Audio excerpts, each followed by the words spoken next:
बघा, अशा व्यक्तींना उत्तर दिलं पाहिजे की ज्यांना समजतं, ज्यांना केवळ टीका करायची आहे, ज्यांनी जीवनात काही केलं नाही, एक पूल बांधला नाही, ज्यांच्या पक्षाने महाराष्ट्राचा सत्यानाश केला, ते आम्हाला प्रश्न विचारतायत.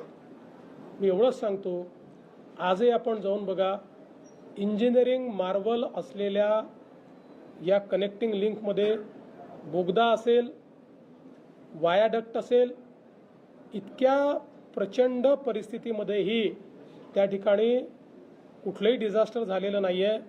जे झालेलं आहे ते समोरच्या भागात दरड कोसळल्यामुळे त्या ठिकाणी झालेलं आहे.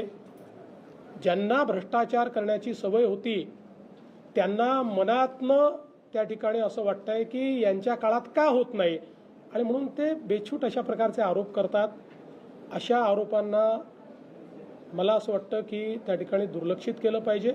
हां, हे निश्चित आहे की जर काही एखादी चूक झाली असेल तर ती ठीक केली पाहिजे.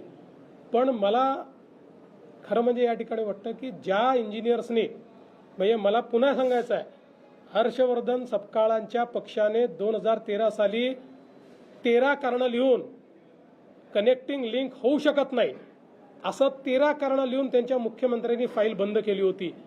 पण महायुतीच्या सरकारने ती हिंमत दाखवली आणि ती कनेक्टिंग लिंक तयार केली आहे.